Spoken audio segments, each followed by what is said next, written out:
Okay, and good morning, good afternoon, good evening. Welcome to BWTM Sports. As we're closing this off, we're talking about Adam Kownacki versus Chris Arreola post-fight. I didn't see much point in doing a pre-fight to this fight because I kind of knew who was going to win before the fight happened. But I want to say a few things first before I go into this. And it's going to be a common theme for these videos. First of all, I want to talk about things outside of the ring. Deontay Wilder, WBC heavyweight champion of the world, and also Lennox Lewis. It was a great mix between the former undisputed heavyweight champion of the world and the current WBC heavyweight champion of the world.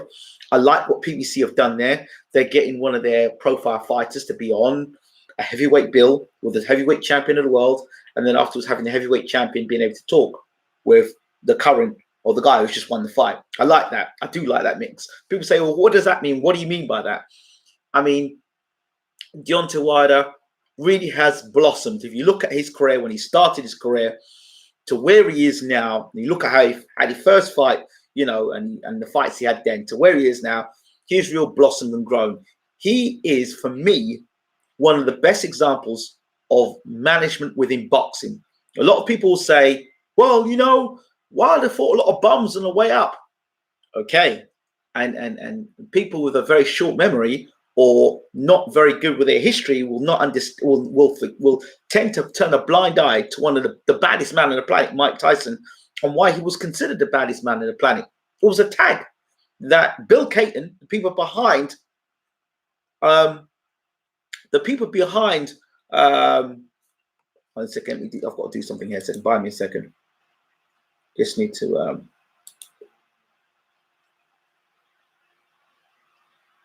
give me a second, please.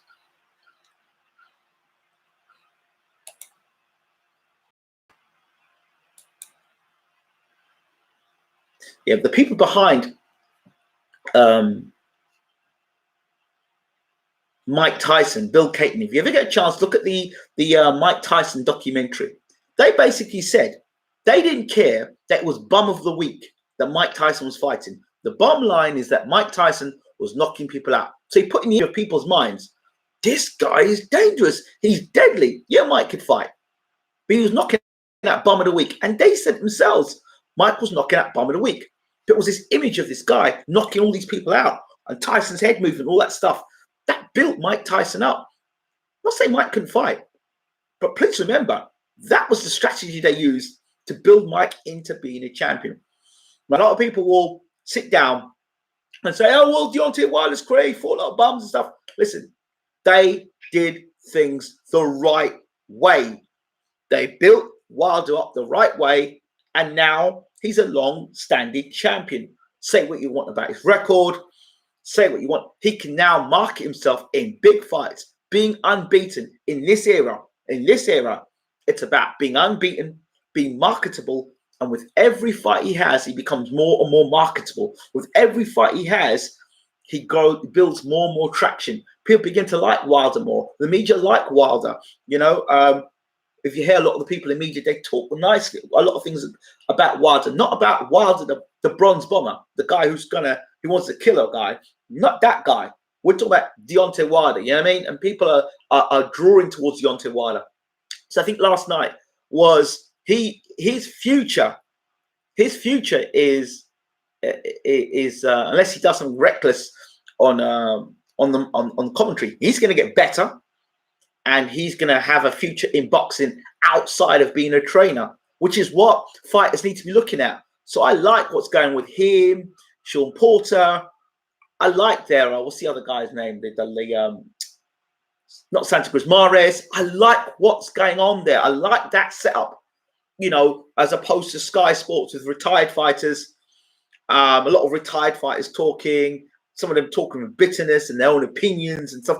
But, you know, it seems to be by a script. Wilder's a guy that'll speak how he feels, and I really like it. Some guys are really good for that. I think Wilder shown a certain quality about him last night, which I've always liked about him, but he seems to have he's grown even more upon me now. So this isn't a Deontay Wilder kissing his ass. This is more a situation of the building of a fighter's career to the point of where he is now, where he's in the commentary box and he's doing something no more than just throwing punches. And in this era, fans are just interested in fighters fighting. But for me, I like to see the 360 of the fight. I like to see not just a fighter as a just boxing. I like to see like how Anthony Yard's doing, you know, modeling and getting certain deals here, there, and everywhere outside of boxing. I like that. I know he's doing inside of boxing, Wilder, but his career outside of boxing can be well secured in what he's doing now.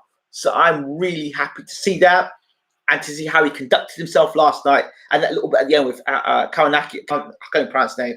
I'll just get a word, say Adam. With Adam last night, where he was able to sit down with him and talk with him after the fight and have that little respect to say, you know, it's going to be difficult challenging you because, you know, you've got your pressure fighter and I have to set the jab up. I like that. That's good. Great interaction.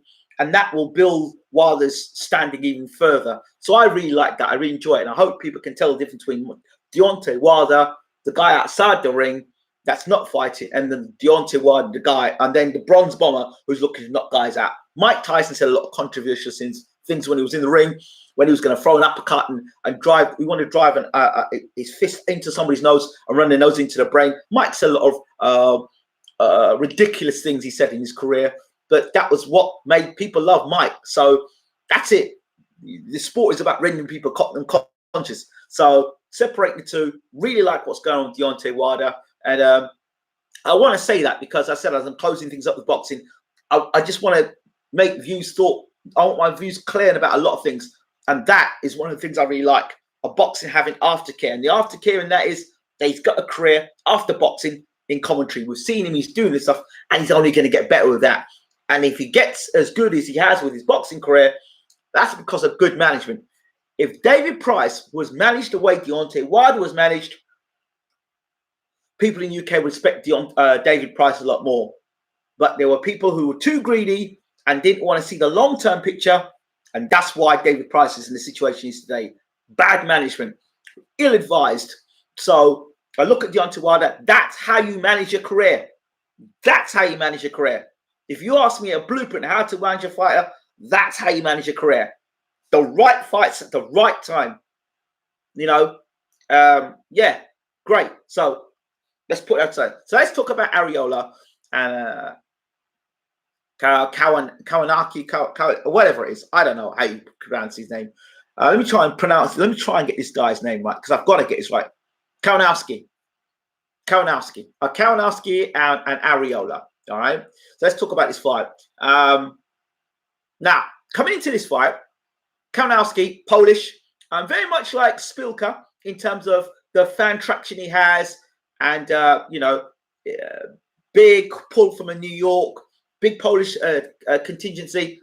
You know, he is the guy, the next guy they're looking to become heavyweight champion of the world. So there'll be investment in him. You know, you've had Spilka, you've had Golota, and now you've got this guy, and probably there's other Polish guys as well. Of course, the light heavyweight champion moved up. He's still fighting now as well. Thomas Adamek. So of course Adamek as well. Got to give credit to Adamek as well. You know, so shout out to the Polish community. So we know what this guy's about. We know that this guy comes forward in straight lines, chucks lots of punches, doesn't pay much attention to defense, and people think it's going to be a good fight against Areola, who also comes forward and, you know, chucks a whole heap of punches and leaves himself exposed. We know that with the both guys. So we expected basic a brawl.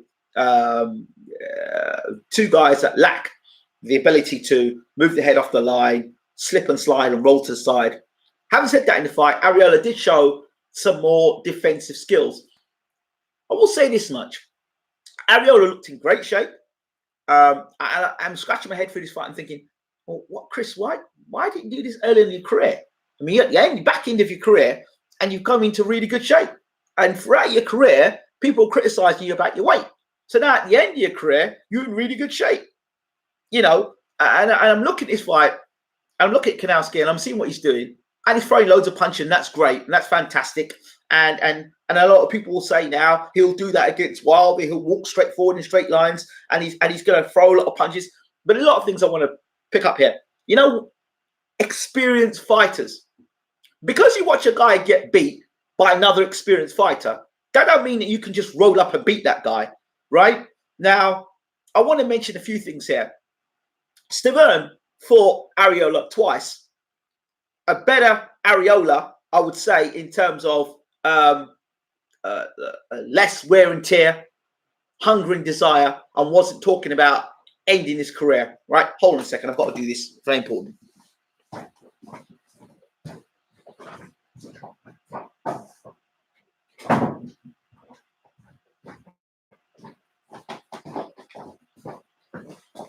Yeah, so ending his career,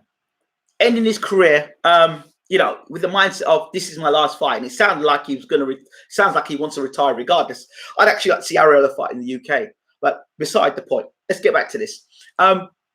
So that Arreola, those Arreola fights that Stiverne was in, right? And a lot of people disrespect Stiverne and he's crap and he can't fight. It's this.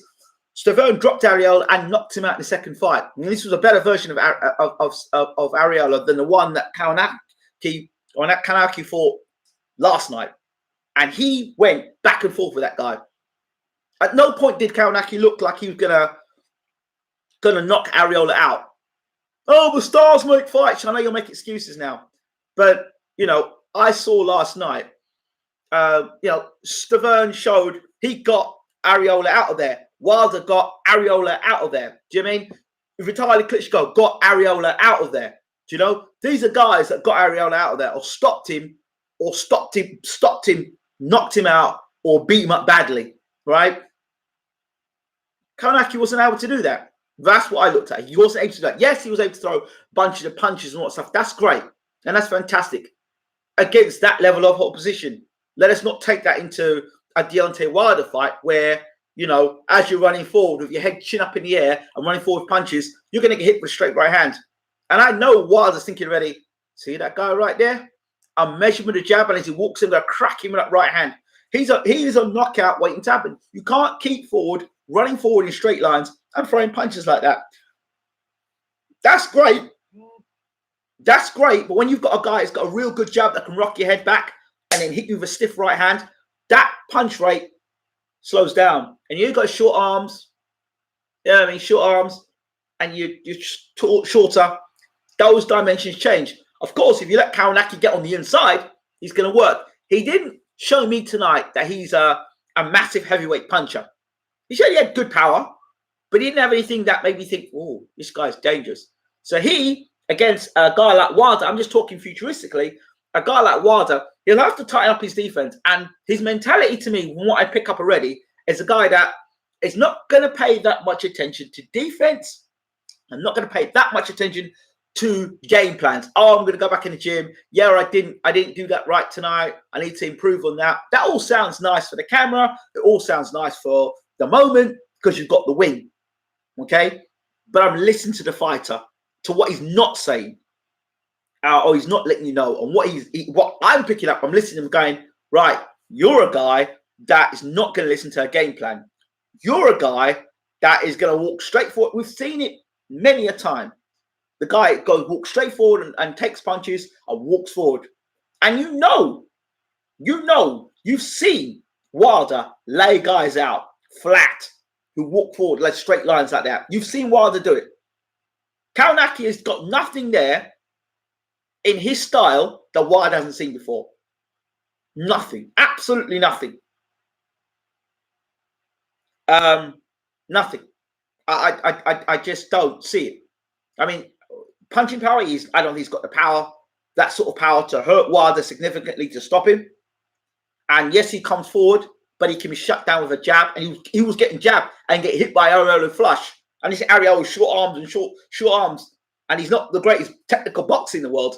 Or he hasn't got a great jab or great right hand. He's got a decent right hand at a decent level, Arreola. But that's it. And this guy was getting absolutely slammed with right hands all night long. And as much as fans would like that, and someone will be blinded by, I'll be honest, the fact that he's a white fighter. I have to mention it because some people look at boxing as black guy, white guy, rather than boxing skills. And they get blinded by, oh, he's white. So he's white. Rather than, look, this guy's ability, this guy's ability is limited, right? But then I look at someone like Usyk and think, yeah, this guy's got lots of ability. He's got great footwork. He's got that good southpaw stance. He's got a great amateur pedigree. He's done well in the heavyweights as the amateurs without gloves on. without a head guard on.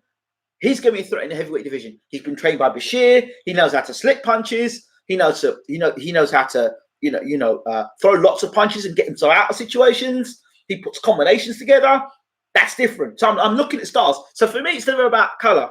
It's about skill and setup and footwork and positioning and mentality. All these things, confidence.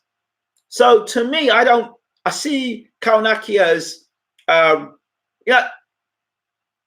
he could become heavyweight champion of the world.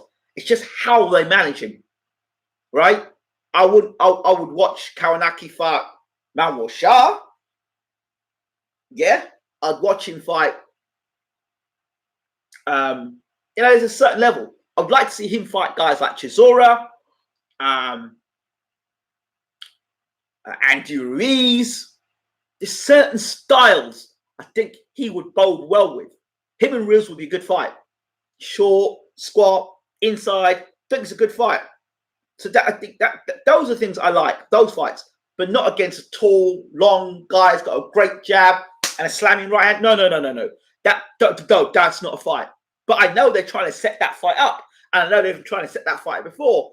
So PBC are dumb. People like PBC and Sky, they do the old thing where they drop the old seed in the ground. They let you see, those two together talking.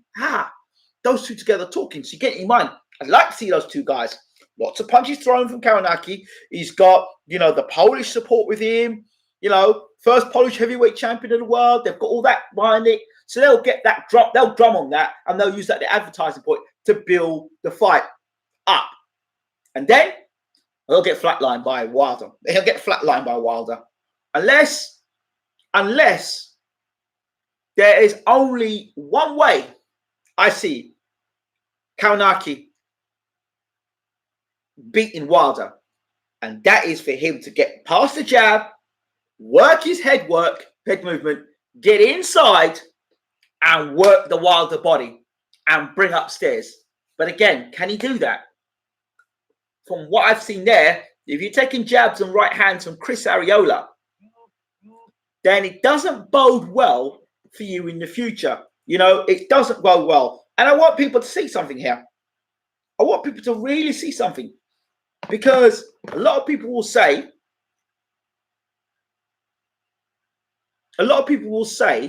that, they'll slam Stiverne and say Stiverne's a bum. Okay. But you're going to jump on Kownacki now. Are you going to say Kownacki's the best thing since sliced bread? Now, to me, you've got to be getting guys like Arreola out of there. Fit or no fit, you need to get him out there. Now, on Areola's part, for me, I thought Arreola had learnt a few tricks. I'd like to see him under Dan Goosen a bit more. Joe Goosen. I'd like to see him under Joe Goosen a bit more. Apologies. I'd like to see him under Joe Goosen more. Because you could see he was practicing rolling and slipping and all that sort of stuff. Slipping. See, slipping and sliding and all that stuff. I think he would do well. Still, I think there's some fighters in the heavyweight division he could still make some money with. I'd love to see him against a Chisora. I'd like to see him against an Andy Ruiz. I'd love to see him against a Manuel Charr. I wouldn't like to see him against Dave Allen. I'd like to see him against Daniel Dubois. I'd like to see that fight. Because I think Arreola has that style. He's going to keep pushing. I don't know if he's going to want to take up all their punches. Kownacki versus Dubois. That's another fight. Because you've got Kownacki's like a Gorman. I think he's got more about him than Gorman. All right? I think he's got more substance to him than Gorman. Based on what I saw of Gorman versus Dubois, I think he's a bit more sturdy than Gorman. I think more sturdy. That is a great fight. I would like to see Kownacki versus Joyce. That's a good fight. That's a good fight. You've got both guys who've got high work rates. You've got both guys who like to come forward. Maybe I can be a matchmaker. Kownacki, Joyce, great fight. Great fight.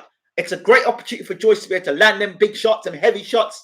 It's a great opportunity for Kownacki to come forward and throw punches. If I were Sam Jones, I'd be looking at a Kownacki fight and thinking, yeah, we take that. Because he's slow of feet, slow of hands.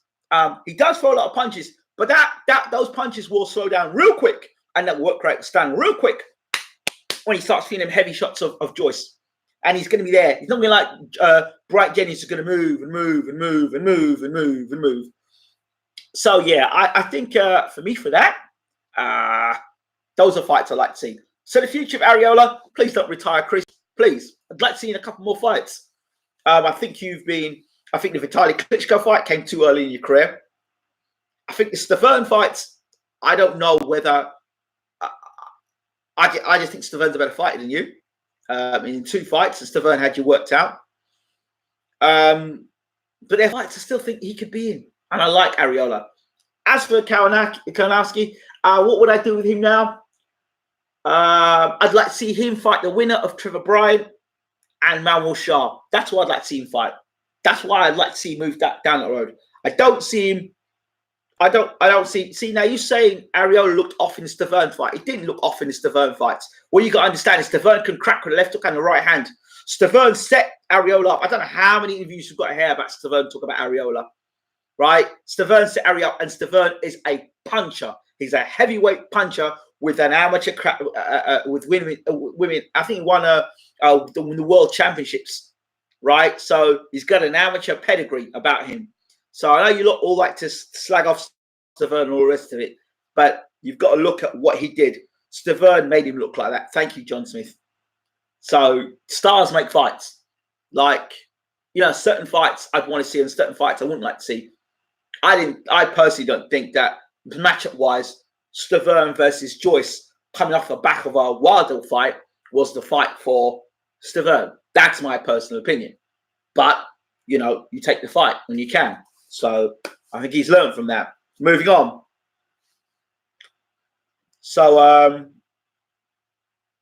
that's when so experienced fighters. My point is experienced fighters don't knock experienced fighters. Because he's had 4 or 5 defeats, that allows him a chance to improve, get better, and let's be real. Areola's never been great anyway. He's never going to win a title. Disagree with you, John Smith. There, disagree with you because I've seen. Look, the guy that Charles Martin fought for the title, Areola could have beaten him. It's about matchmaking. Matchmaking. Getting your fighter to fight the guy that is get your guy's best attributes to fight the guy who's got the least attributes. That's what I think. So I don't know. I think that's a bit harsh of Areola. I think Areola was a top heavyweight. Listen, Areola's blasted at guys that don't belong in the heavyweight division. Remember, Areola fought, was it Seth Johnson he knocked out? I don't know who he knocked out. He knocked out an up-and-coming guy everyone's talking about, and Areola cracked him. I think it was Seth Johnson he knocked out. And Seth Johnson would talk about he's the next Mike Tyson and stuff. So if you're a hype job, Areola will take care of you. So Areola at a decent level who's good. Glasgow was shite too. Glasgow was, Glasgow was Glasgow. Yeah, so, but I remember a lot of people rated Glasgow as well, so I've got to mention that as well. All right, so let's talk a bit about, so congratulations to Kownacki. Or Kownacki, I'll pronounce that guy's name so bad at his name. So my apologies to you, Adam. But yeah, congratulations to you. There's some really good fights ahead. Don't rush yourself into fighting a Wilder fight. Build momentum, get that record, and you could end up being, listen to me here. You could be the Polish Rocky Marciano. You think I'm joking? The Polish Rocky Marciano. Short, throws lots of punches. You get rid of them red shorts. I know you're Polish. Get rid of them red shorts. Wear some black shorts. So let's just talk about that. I like Kownacki for that sense. Fan-friendly, working your head movement. Maybe employ a cross-arm defense. I'd like to see that. So you don't take as many punches. Get your defense together. And I think you could be in some really good fights. And potentially, yes, you could become heavyweight champion of the world. But it's how you're managed. What is the game plan? What is the vision for your team? Are you just sort of trying to make as much money as possible? Or are you really looking to become a heavyweight champion of the world? There's no rush for you to become a heavyweight champion of the world. Me personally, for you, I would like to see you take time. Come across to Europe. There's a big Polish community in the UK. Fight in the UK. Fight the likes of, if Dave Allen's around, fight Dave Allen. Fight Derek Chisora. Fight Nathan Gorman. Fight those guys. Those where you can make a good bit of money. Just come across to Europe. Make some money in Europe. Fight on a couple of Matchroom cards or Frank Warren cards or whatever. But get yourself over to the UK and fight. Right? So I think you've got a fan-friendly style. Not really my cup of tea in terms of boxing skill and talent and all that stuff and getting off, using your head and stuff. Not my kind of style. Exciting, yes, but the longevity at the highest level like that, I don't know. But I like the idea of you coming to the UK and fighting more. I don't like that style in terms of what I would advise my son to go and box or what I would advise a youngster to box. But in terms of fan-friendly and excitement and ticket selling, and not everybody can be a Mayweather or Pernell Whitaker or Crawford or Lomachenko or Usyk. No one can do that. I get that. I appreciate that. But I'd like to see you be managed in such a way that avoid all the top guys. Just avoid them for a second. Let them beat the crap out of one another. And then whatever falls from that, get yourself in. Go down the WBA route. Keep saying it. Go down the WBA route. That's what I would go down the WBA route. So I personally think he can become world champion if he goes down the WBA route. And as I said, if Dillian White had gone down the WBA route, we wouldn't have the WBC situation now. Did I not call it? Anyway, moving on to our next topic. Marcus Browne versus Jean Pascal. We'll say this from the start.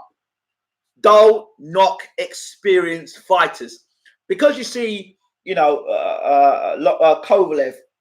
do what he did to Pascal. Because you see Hopkins do what he does against Pascal. Because you see those fights, you suddenly think you're sitting back as a young fighter, thinking, I'm going to bust up that boy the same way. It don't work that way. Experience is there for a reason, and you can't knock that experience as a pro. And Marcus Browne's a good fighter, and what he did against Badou Jack was impressive. But sometimes smoke can go to your head, and you can think that you're better than you actually are, and your progression in the gym is stunted by your own ignorance. I beat Badou Jack. He's one of the best light heavyweights in the world. That means I'm the baddest man in the light heavyweight division. That means, and you take that into training with you. You train that way. I'm going to walk for Jean Pascal. He got beat by this guy, got beat by that guy. And then what happened? He made mistakes. Caught square on the chin on a number of occasions. So, I think that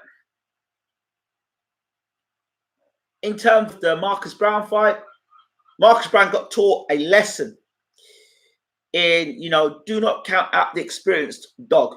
Do not. Them old dogs are coming back. They're coming back. And you know why they're coming back? It's because the young fighters are too damn arrogant and they don't watch tape and they don't pay attention. So these old dogs come back and they beat up on these new guys.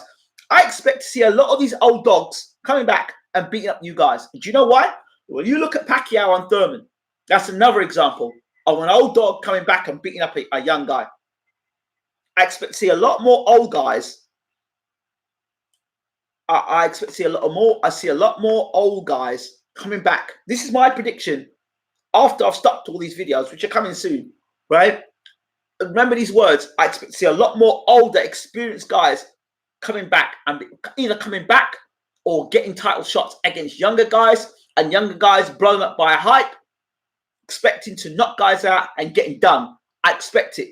I'm a bit concerned about the scoring. It was so close between Browne and Pascal. Pascal knocked that guy down, the boy knocked down twice or three times. How's that score even that close?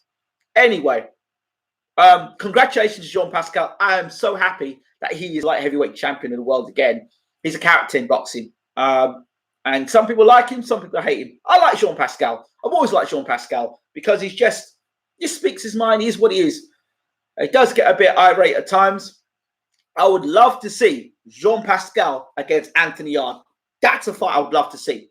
I'd rather like to see Jean Pascal against Anthony Yarde than Kovalev versus Anthony Yarde. And I'll tell you this.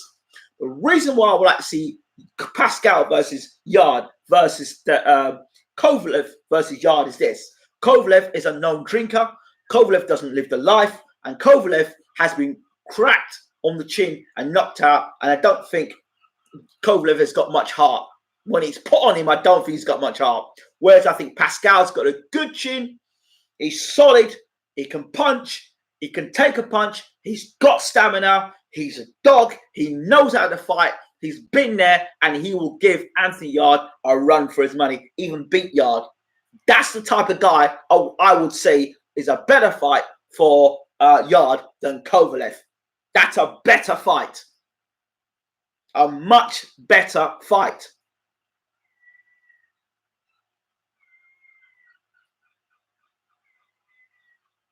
A much better fight. Kovalev walked over Pascal. You're not getting mine. You're not understanding this because people will say Kovalev's not living a life, and people will say A, Kovalev not living a life, B, Kovalev being shot and past it. Because when that Pascal is just beating Brown. He's just beating Brown. All right, emphatically, as far as I'm concerned, and I think Pascal's style is better than Kovalev. Because if it gets hot on Kovalev, he'll check out. If it gets hot on Pascal, he'll stay in the fight. Pascal's got more dog about him. I'm talking about character. I'm talking about, grit. If you're gonna ask me in a dogfight, who am I backing between Pascal and Kovalev in a dogfight? If I had to pick one fight going down the line, I'll go Pascal every time. Better chin, far more guts. I think Kovalev is probably the more skilled boxer. Pascal is more of a slugger, brawler. So, I believe a boxer beats a brawler most of the time. So, yeah. Let's see now. Let's see what John Smith's got to say for himself here. Was really impressed by Jean Pascal, but that Brown was exposed by an Eastern European years ago. Okay. You usually do get John, you get the signs beforehand about a fighter. You usually get the signs beforehand, and you think, okay, I see that. I've clocked that. So yeah, I see that.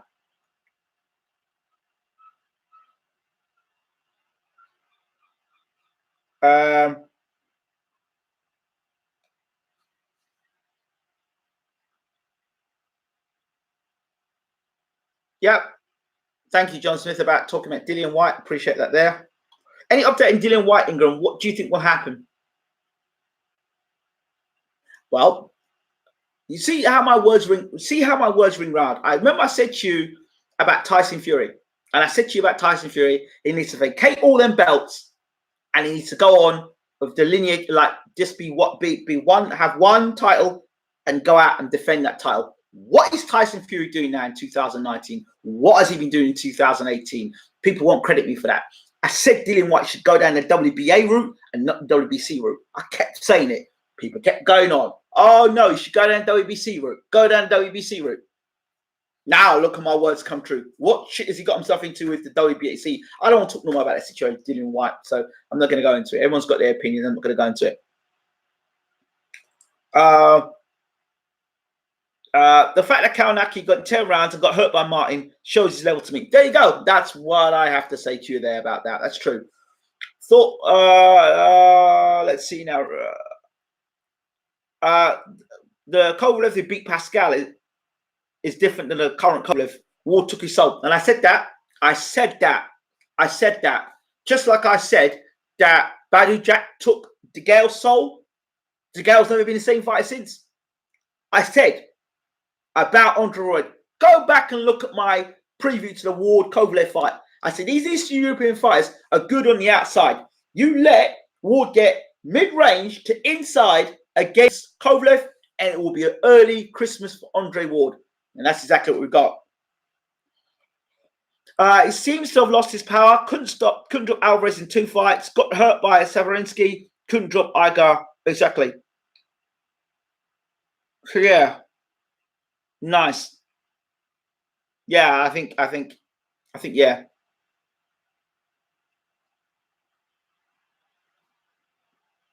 He looked good technically, but Alvarez just followed him. I know. Totally. Let's see what we're talking about. Let's find something here. I'm going to talk about things. I'm going to enjoy talking about some things here. I think the Lamar Scott situation with Dean White.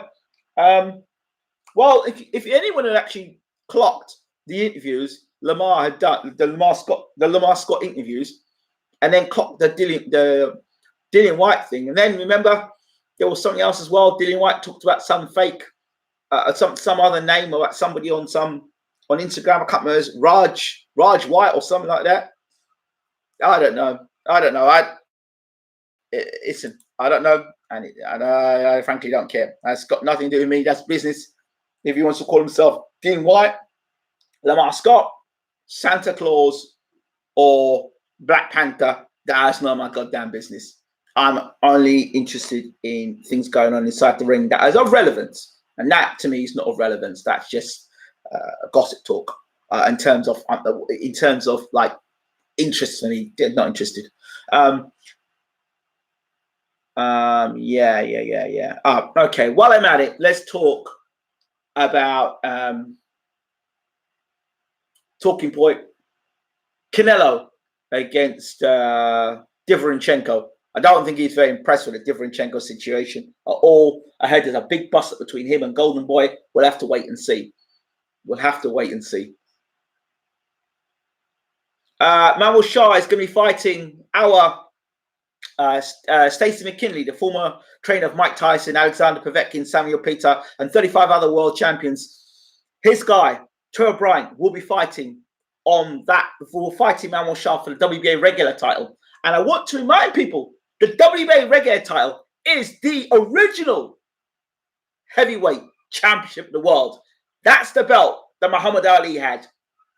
That same belt that you're all dismissing at the moment, that's when you talk about lineage, that WBA belt has more prestige than the Super Champion belt. The Super Champion belt was one that was made up.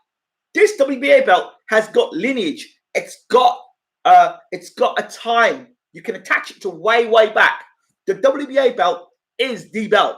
So I think a lot of people are talking about the WBA in a very dismissive manner. That if they looked at the history books of what the WBA was back then that's what it is. And if you want to talk about a belt that has been made a mockery of, is Tyson Fury, that linear championship belt. Look at the defensive Fury's made of that belt, barring Wilder. It's a shocker. And it seems to me this version of Fury is about making as much money as possible, taking as less risk as possible, and continuing to milk off the Wilder fight until the Wilder fight happens again. I tell you something, it does nothing for his boxing development because you're fighting at a certain level of opposition. You stay busy fights. Yeah, they stay busy fights, but they're not developing you as a fighter. What do you learn by blowing a guy in 1 and 2 or 3 rounds? It doesn't do anything. It's like a circus act taking you around. Then until you come around to the Wilder fight, the second fight. Wilder, on the other hand, is now fighting Ortiz. Another dangerous fight simply because Ortiz has got that left hand. He's got power. He's still a dangerous proposition because half the heavyweight division still don't want to fight Ortiz. So it's still a dangerous fight. You keep fighting these guys that, the type of guys that when you call a guy, when you have to go to BoxRec to call and to find out who a guy is, it'll tell you something. And the only reason why I knew about Wallin was because I was looking for Dillian White to find a route to leave the WBC and fight for the WBA title and how he could get himself up the ranking. Remember I was talking about Wallin? Going up the division, or going through the WBA rankings in the top 10? You see how things are? Now Fury's going to fight Wallin. It's interesting, the names that Fury was pulling out. He pulled out. Walling's the guy he actually was going to fight. Charles Martin and Trevor Bryant. He was looking to get Trevor Bryant in the ring. Interesting trying to get Trevor Bryant. I wonder why that was. Because when he fully well knew Trevor Bryant was going to be fighting Charr. Yes, Hamza, I hope you're well. So I don't know. All sanctioned bodies are crooks, but so are all promoters, Ruben. Boxing is a dirty sport. Thank you, John Smith. Thank you. You're always a person with a lot of sense speaking. Ruben, you come up with some funny comments, bro. I'm glad somebody else has said it now. What's up, Hamza? Good to see you.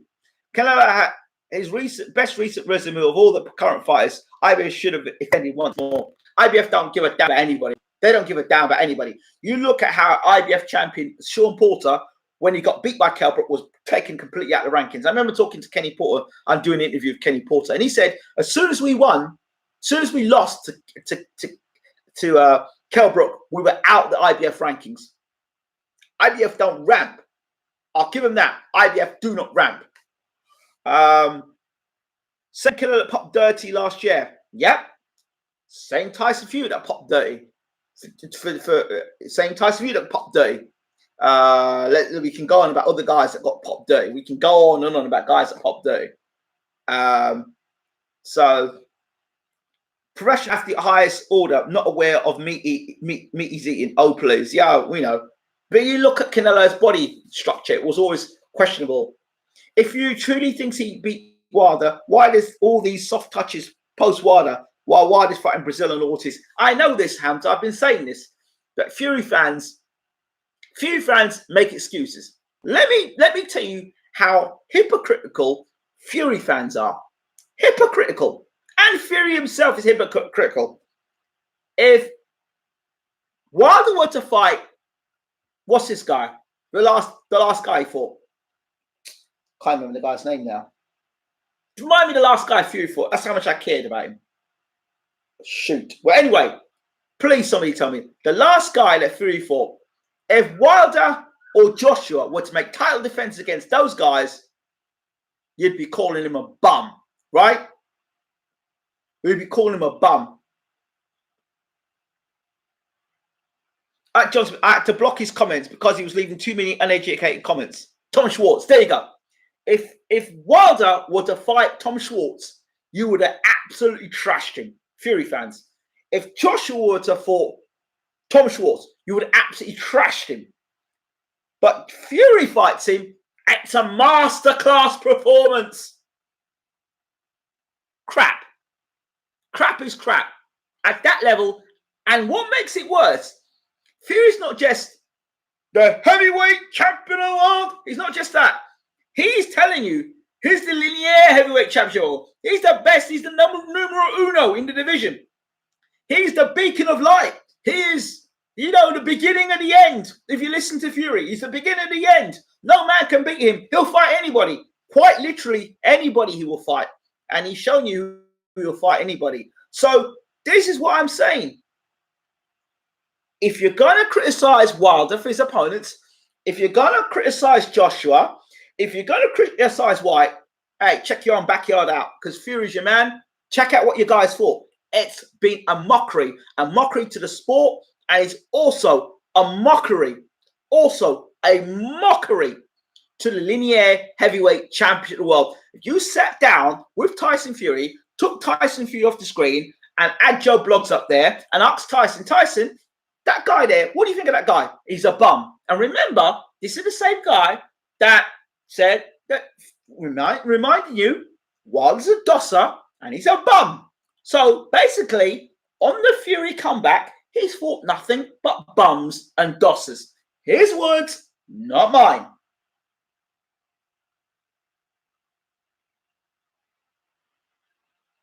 I just thought I'd put that out there. That is why I am sick. No, let me change that. That's why, only because I have a little bit of time now, I'm doing this video today, right? And I'm able to air how I feel. So people afterwards, when they look back at videos, if they ever go back to look at videos to hear my thoughts about boxing in the future, they can come back and say, That man did say that. Nobody can come and tell me any rubbish about, well, Ingram was one of those guys in the media that decided to follow the script. Because I didn't. I'm not following the script. If he's garbage for Fury, if he's garbage for Wilder, if he's garbage for Joshua, then he's garbage for Fury. That's it. There's no, don't give me the story about, yeah, well, you know, Fury was out for 2 years and he needs to get himself fit. What about Danny Jacobs? Who was told he would never box again and he had cancer? I don't hear nobody pulling that up about Danny Jacobs and his comeback. What about Vinny Pazienza in a motorcycle accident? And he had his neck up here and it was like that. And he came back and became champion. What about Vinny Pazienza? Talk to me. Don't tell me stuff about Fury and mental health. And I'm not disputing and I'm not minimizing what Fury's done to come back. But please don't try and use it as an excuse. So what you're basically telling me is that's the reason why he's fighting the guys he's fighting now. Easy touches, right? No, stop. This is a guy that told us he was going to come back like Muhammad Ali. Yeah, this is what he said. I'm going to come like Muhammad Ali. Now, I know when Muhammad Ali came back, boxer, I could tell you, he fought the best of the best as he came back to fight for the heavyweight championship of the world. He didn't win it because Fraser beat him. But he fought the best guys on that comeback because he wanted to become heavyweight champion of the world again. And one more thing. You don't school a guy looking up at the lights. Mayweather schooled Canelo.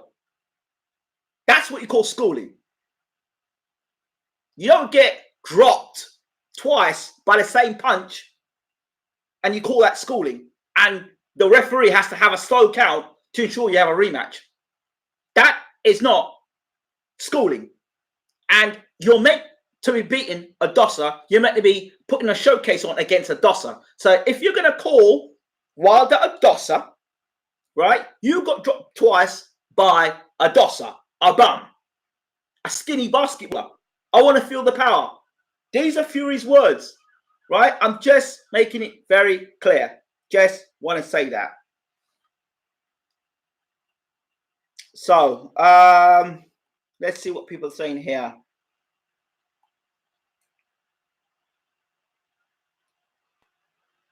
He won't, Kownacki won't fight Charr because Trevor Bryan will fight Charr, and Stacey McKinney thinks that they've got Charr in the bag, so I don't see it happening. I hear you, Hamza. I may have to do the same. She hasn't got a title, just a name. Lying.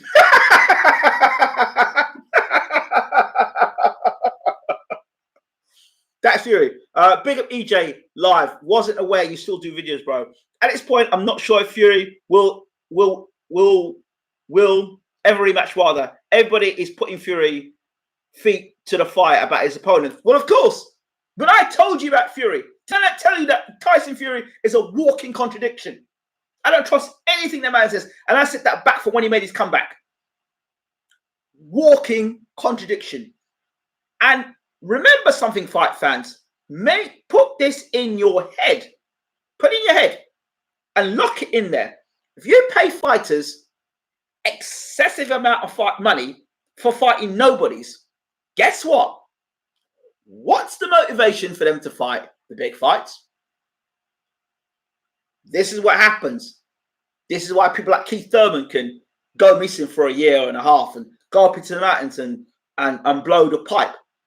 Because they've been paid so much money, they can be cushy. These guys were getting paid like they were back in the day, right? These guys would be more motivated to fight. That's why Fury can get away with sort of nonsense of getting away with fighting sort of subpar opposition. Some of these guys are not fit to be Fury sparring partners. That's a fact. You can see that. But fight fans, you know, they believe what the media tells them. So, of course, they've got to pay money and pay for pay-per-view or watch to Fury fight, beat up some other guy. But you know what? If this backfires in Fury, people will be laughing and laughing and won't stop laughing. Let's see now. I'm trying to keep one subject because people like to jump from one title subject to another and don't let me answer. So I'm going to skip. Remember my words. Old school fighters will come back and beat new school fighters. Expect a lot more of what you saw with Marcus Brown, with Jean Pascal in other fights. Why? Because the old school fighters were well schooled. The old school fighters didn't have to do. They didn't do that. They had proper trainers that gave them proper skill and proper skill sets. A lot of these guys are champions now, are fast tracked and win titles, but they haven't actually got the experience. And then they have this situation where they fight guys that have got experience, have lost a couple of fights, have got the hunger, and down the stretch, that's where they get exposed. Mark my words. I told you about Fury. I told you about Dillian Whyte. Now listen to what I'm saying now. Listen to what I'm saying now. Older fighters that people are sleeping on because they're old and they got beat up and they've been knocked out will come back and become champions. I expect, me personally, I expect eventually an older fighter to come and become heavyweight champion of the world, upsetting one of the younger guys. Why? Because the standard of fighters today technically are not as good as yesteryear. Why? A lot of the fighters can only fight one way. Chug forward, jab, right hand, uppercut, left hook. They can do that, but they can't fight off the back foot. They can't fight off the back foot. Or if they fight off the back foot, they can't fight on the front foot. They're overreaching. I'm telling you, what? Mark my words. Mark my words. Exactly, Ingram. Realistically speaking, Fury is one of 5 since his comeback. Pianetta, Seferi, Wilder, Swart, and now Wallin. John Smith, Vlad would deal with White too, in my opinion. God almighty.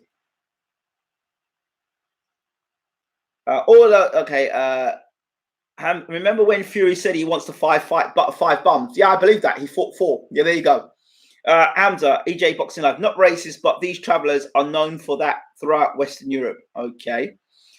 He's keeping his word, LMO. Laugh out loud.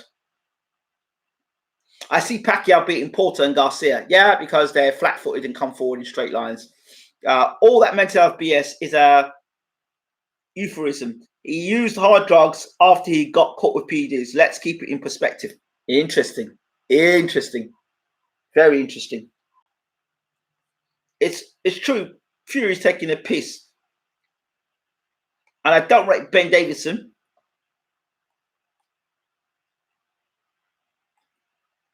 And I don't rate Ben Davison. Seems a proper yes man. You know? How is Fury #1 when he's only fought Wilder since his comeback? You answer me that question. Got to give it to Ingram. He's predicted so much from years ago. I mean, when Ingram predicted Bradley would to rob Pacquiao in the first fight. You remember that, John? John, hey, you're an old schooler there, boy. A proper old school there. Ingram had this all figured out back in the day. Analyze Fury's resume. He fought Klitschko and Wilder. Outside of that, he mostly fought Euro-level guys. That's it. Fury fans won't accept that. At Johnson, Ingram is spot on with most of his prediction. He could be a handicapper or something. One of the best boxing channels on YouTube. Well, I don't know about that. All I'll just say is that I say it like I see, and I'm not. That's why I'm not liked by many who would expect me to kiss their ass. One said, I don't like his channel. You know why you don't like my channels, my friend? You don't like my channel because I speak the truth. That's why you don't like my channel. And I'm not kissing your ass. And I don't need you in my life. I don't kiss up to you. You're nothing to me. And I have to say that. And to the person I'm talking to, you're nothing. You're nobody. You're nobody. I have to say that. You people are in a position of privilege. These are certain people I'm talking. Your position of privilege. But if you ever had to do a hard day's work in your life, you would be you'd have to take drugs to deal with it. You understand? So I ain't got time for you. I have done what I've done through hard work, dedication, skill, and you know, some support, and having to deal with the likes of people like you on the other end has made me encourage me, and has shown me I don't need people like you, because you're dealing Lego blocks, so it's all right. Don't need you. And that arrogance that you have now, you will, mark my words, you will fall to your own arrogance. And when you fall, all the people around you are going to go with it. Mark my words, kingdoms will come and kingdoms will rise and kingdoms will fall. But this time you're not going to get away with it. Mark my words, this time you're not getting away with it. Kings will rise and kings will fall, but this time you're not getting away with it. And also, we'll say this point. You may laugh first, but guess who's laughing last? Remember these words. Well, after I've long gone, my words will ring true. My words will ring true. Carry on, because you don't know what you're messing with. Carry on. Keep going. Keep going. So I just want to say that. That's a message out to, they know who they are. Do you think Lara can make a comeback? Yes, I think he can make a comeback. Good morning, Richard Francis. Maybe Stiverne will be a third time lucky if he comes back for Wilder. Very funny. I think Stiverne is coming back and he's fighting on the under. See, guys like Stiverne, they need to get themselves in damn shape. That's the first thing. And they need to be fighting regular. Let me tell you something. I would like to see Stiverne Ruiz, Stiverne in shape against Ruiz. I think that's a great fight. Similar height. Stiverne in good shape after 2-3 fights. I'd like to see Stiverne. If Stiverne can get that Ruiz fight, I'd love to see that fight. Because I like that fight. I like that fight. But Stiverne will have to fight 3 or 4 fights. I'd like to see that fight. Because Ruiz can get hit. It can be hurt. Short level, a short range of gravity. Them same punches that he's throwing against Joshua, a tall statue guy. It's going to be different against a guy who's shorter, similar range, different dynamics. Good fight. Good fight. Just like I'd like to see Ruiz versus Chisora, another good fight. That's a fight I'll stick Chisora in and think he's got a chance of becoming heavyweight champion of the world. Yes, Chisora versus Ruiz. Styles. Styles. Kownacki against Ruiz. Styles. Ruiz is always going to be good against a guy who's stiff and upright and moves straight back in lines. But I'm not sure how he does against a guy that's level with him and can push him back in that kind of way. I think Ruiz is very effective on the front foot, going forward and engaging. He throws when you throw. That's why I knew what he would do when Joshua was engaging with him. That's when I knew that Ruiz would land the big punches, if you go back in my prediction video. So I think a Chisora,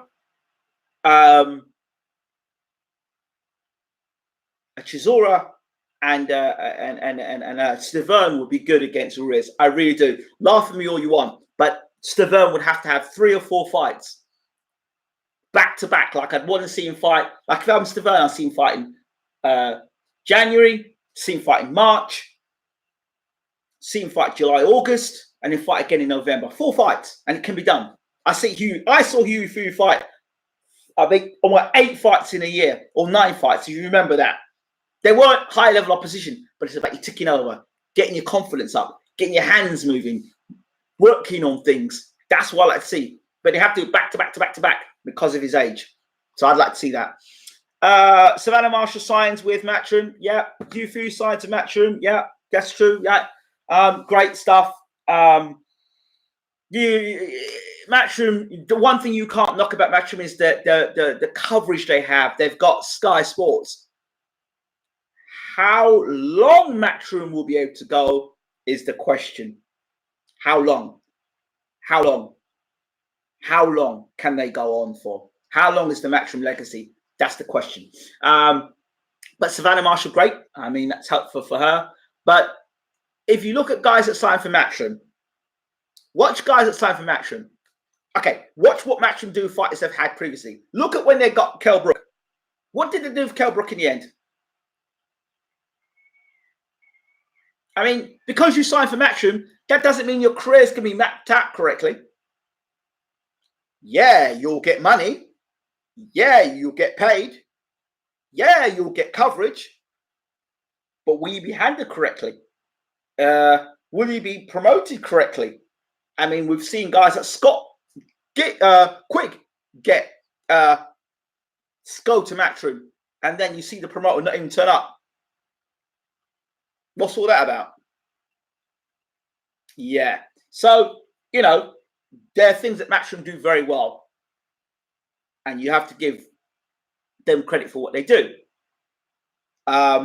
because they've got the Sky platform there. If they didn't have the Sky platform, well, it's the rush because you're trying to get a certain amount of money in a certain amount of time to make certain numbers, to make your pay-per-view cards. Don't know. But quality of fighters, next-gen cards. Another thing, next-gen cards. A lot of the fighters in next-gen cards, bear in mind, these next-gen cards, yeah? When they have these next-gen cards, from what I notice, is that a lot of these young fighters come through only to be cannon fodder later. How many of these fighters at these next-gen shows actually go on to be genuinely world-class fighters that hold on to belts for long reigning champions? You don't see it. A lot of these guys, they get, who was next gen? Wasn't Ritson next gen? Wasn't Cheeseman next gen? Wasn't Fowler next gen? How many guys have you known that have been next gen and got their ass kicked within a year after that? That can't be right. So what is the point of the next generation? What is the vision? What is the point? You put these guys on the Bethnal Green, then you stick them in big fights, they get smashed to bits. That's the management. That's poor management. And if you manage these fighters better, you may have pay-per-view stars now. I know it's not as simple as that, but I think they need to employ a better matchmaker. Just saying. Billy Joe Saunders leaving Frank Warren. Why are we surprised? Why are we surprised? We saw Billy Joe Saunders when he was still with Frank Warren talking to Eddie Hearn. Why are you surprised? Why are you surprised? Frank may know something we don't know. Frank may say, hey, you know what? This guy's more hassle than he's worth. And as soon as his contract's done, I want to be at. This guy's a headache. Look what Frank's got on his plate now. Dubois, Joyce. He's got some fighters there. So, what is Billy Joe Saunders doing with his career? I mean, how long has he been champion? And then he's WBO champion. But who was his signature win? Really? I mean, he should have fought Andrade. The Andrade fight didn't happen. The Golovkin fight didn't happen. The Canelo fight's not happened. Now he's talking about fighting Callum Smith. I think Callum Smith beats him. I don't think Saunders has got the star to beat Callum Smith. To beat Callum Smith, you've got to be on him. You've got to put his back against the ropes, and you've got to force him back. I don't think Saunders has got that adaptability in his style. I think Saunders is good at the back foot and dancing around the ring. He's not, but I just think that style against a tall, long, powerful, super middle. No, sorry. I don't see him beating Callum Smith. Callum Smith wins that fight. But the way you beat Callum Smith is you've got to walk him back to ropes, work his body, come upstairs for the middle and push him on the back foot and force him on the ropes and put pressure on him. That kickboxer guy showed you how to beat Callum Smith. All right? So, Canelo will beat Andrade for WBO and GG will probably fight Divanchenko for IBF, and then trilogy fight will happen next May. Canelo will stop GG this time to the body. You heard it first. I can see it happen, John Smith. Every fight I think Canelo fights, GG is going to stop him. Straight facts. Let's see what people are saying here. There's a lot of people talking here. I know what stops him. John Smith. I want to see Canelo versus Andrade. It won't be easy for Canelo, even if he puts all these ridiculous clauses and contracts to gain an advantage. I'd like to see that fight as well. I want to see what Andrade is really made of. I like Andrade, but I want to see what he's really made. I want to see that fight where he has to dig down deep. He has to come through a tough situation against a real elite fighter. And I think Canelo is an elite fighter and beat Canelo. He's got the skills there, but he's going to have to, from round 1 to round 12, put a beat in Canelo. He's got to beat Canelo from round 1. Danny Jacobs weren't prepared to do that. And all these guys that fight Canelo talk the talk, get paid good money. And when they get in the ring, they, for some reason, can't put the foot down and say, you're having this tonight. That's what you got to do. And you got to be smart with it as well. When he takes a break, that's what you got to be throwing your punches in Canelo.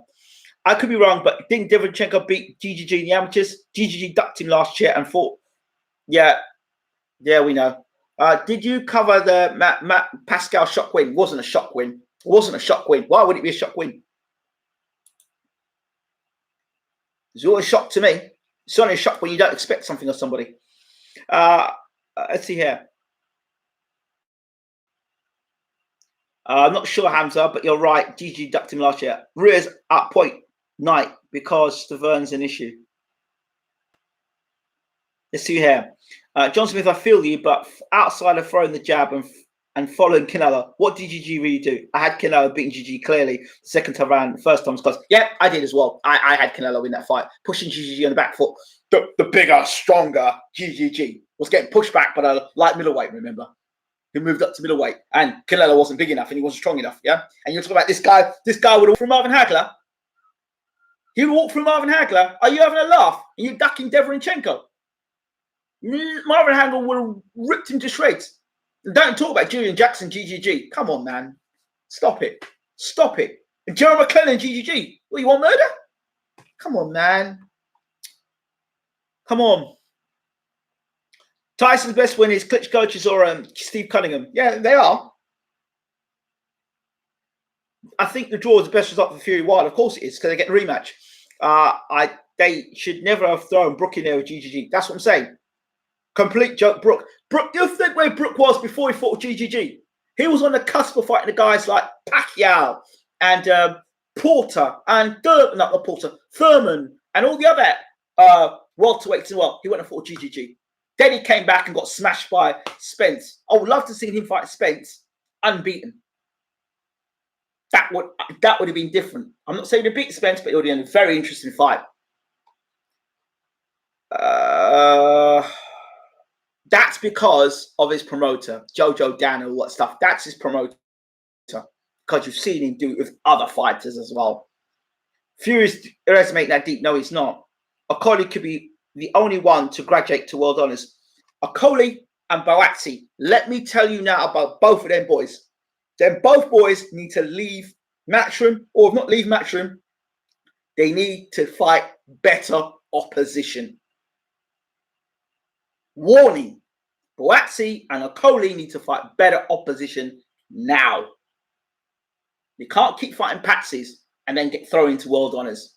You need to be getting your hands wet and dirty at, European and fringe world level. You need to be fighting at that level. You need to be doing it kind of sharpish, right?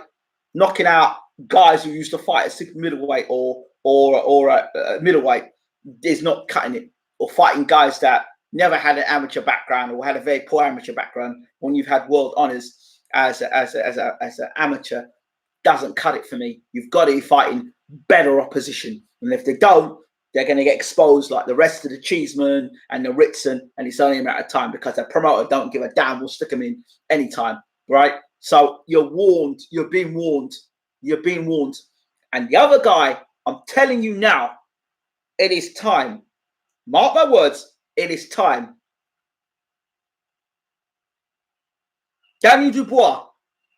This is a futuristic talk here. Daniel Dubois, the time has come for you to listen. Martin Powers has done a great job with you. It's time for you to now find a teacher. It's time for you to find a teacher, a guy that's got some depth in the heavyweight division. You know, a Stacey McKinley, a James Elliott Bashir, a teacher who knows heavyweight boxing. So, all right, find them punches now and knocking guys over like Gorman. That's great. You need to make that next step. You need a teacher. I'm telling you, Dubois needs a teacher. He needs a teacher. He punches hard. He's strong. He's durable. He seems durable. He definitely looks the future of the heavyweight division. But he needs a teacher. He's at a trainer. He needs a teacher. He needs to go and really hone. We could be looking at a great heavyweight in Dubois. He's young and he's there to learn and be coachable. Or what we have a situation is he just becomes half of the guy that we expect him to do, just a big puncher, and he'll run into somebody who's going to land an overhand right in between his punches, do a little bit more smart, and it's going to knock him out. I'm telling you now, he has got to find an experienced trainer. This is me giving you inside information about Danny Dubois from a guy that has sparred Dubois, who sparred Joyce, who sparred Stiverne, who has sparred Povetkin. I'm telling you, Dubois needs help. I'm telling you now, not waiting until it happens. I'm telling you now why he's had a good win against Gorman. And I'm a big fan of Dubois. He needs help. now. Now, don't wait until there's a disaster for you to go for help. Do it now. Learn from Anthony Joshua, his mistakes. Find a trainer or find somebody. If you don't want to get rid of Martin Powers, find somebody who's going to give you that next step up, a consultant. All right? Frank Warren's a great manager, but Frank Warren can't fight for you. Let's see. Brooks' only win was versus Porter 4 years ago. He stepped up 3 times. Porter, GGG, and Spence, and lost all 2 of them. Didn't Billy Joe move up to 168? Yeah, he did. And fought who for the title? Them 2 are the best prospects Hearn had. Their future of Matchroom. Yeah, well, that future won't last very long if they continue to manage them, match them the way they are. Another thing to check as well. When I say these things, watch and see what's said in interviews, and watch and see what is said and the actions that are taken afterwards. Watch carefully. You hear what I say here, watch what happens afterwards. On a final point, Anthony Joshua, the former heavyweight champion of the world, spent a lot of time in Africa. I think it's significant. I don't know if it's a turning point for Joshua, but a lot of African around him. If you looked at Joshua pre-knockout, didn't have a lot of that Afrocentric thing around him, if you get what I mean. It was a different makeup. So now he's got beat. He seems to be around Africa a lot. I don't know if Joshua was using that to motivate himself to be hungry and find that hunger again. It's very difficult to find hunger when you are getting the sort of money that Joshua is getting paid. Joshua should be out in Africa now, quietly, with a trainer, not just a celebrity trainer, but a trainer of class. He needs a trainer, he needs a mentor and a coach to be out there with him. Me personally, if it was me, I would have Anthony Joshua in Africa training with his new trainer quietly. That's what I would do. Cut the videos. I don't know who the guy is that's doing all these videos, putting these videos out about Joshua. You're doing your buddy no favors. No favors. Because people within the boxing world who've got eyes can see what's going on and going, what are you doing? Why is your head ducking under a rope, a piece of string or a bar? Why is your head ducking under a bar when you are actually fighting a guy that's shorter than you? What kind of nonsense is that? How is moving backward on a treadmill going to help you against Andy Ruiz? You didn't fight a treadmill. You didn't fight on a treadmill when you were fighting Andy Ruiz. Why the hell are you fighting using a treadmill? How much of bouncing backward and forward, bouncing backward and forward and throwing punches is going to help you get Andy Ruiz? No, it's not going to help you get Andy Ruiz. You need a Rottweiler on your ass, literally a Rottweiler who's coming in all the time, putting pressure on you. You need to learn how to deal with pressure. Are you going to be able to learn to deal with pressure between now and the rematch? Well, you're going to have to find a way, buddy. You're going to have to find a way because they're going to look for that rematch for you. So, right. Hope you've enjoyed the video. Like I said, I've done this because I have a little bit of time. It won't be like this in the future, especially coming up end of August, early September. So I'll just do videos. But these videos are more like, if I've got something to say, I'll talk about it. But these videos are more dropping who I am, what I've thought about, how I view the sport of boxing, and words that you can come back to afterwards and say, did Ingram say that? Didn't he say that? Yeah, he said that. Oh, yeah, he did say that. So I can say that I gave the best I could. I also want to drop this little piece of wisdom out to boxing fans around the world. And this is pretty sad. Boxing fans don't know what fighters go through. And I can tell you something now, that they're fighters, well-known fighters, that get put into fights they don't want to be a part of. Either they're not ready, either they're not prepared physically, mentally, emotionally, and they're put into fights. And you could say, well, why don't they turn it down? Well, by turning it down, could also turn down that contract. By turning it down, could turn down the money that they're meant to make. By turning it down, puts a black mark against them. By turning it down, by putting that black mark against them, it also means they don't get to fight on the big bills. Right? So it's not a case of turning down a contract because a guy don't want to fight. It can be a lot of other reasons. And because a guy turns down a fight, it doesn't mean he doesn't want to fight, because that's the whole fight. That's the whole reason why they're in the ring. That's the whole reason why they're boxers. They want to fight most of the time. There's always a reason why a fighter doesn't want to fight another fighter. Sometimes it's not the right time. Like when Pacquiao fought Mayweather, when Mayweather fought Pacquiao, that was the right time to fight Pacquiao. Not for the fans, but for the fighter. It's called controlling your career. But there are promoters out there that will force you to fight in fights when you're injured, that will force you to fight in fights when you're not well, and they damn well know you're not well. The promoters that will put you in the ring and you could have diarrhea hours before the fight, but they will not pull the card. Oh, mate, it cost me a fortune to put this card on. I'm telling you. I'm telling you.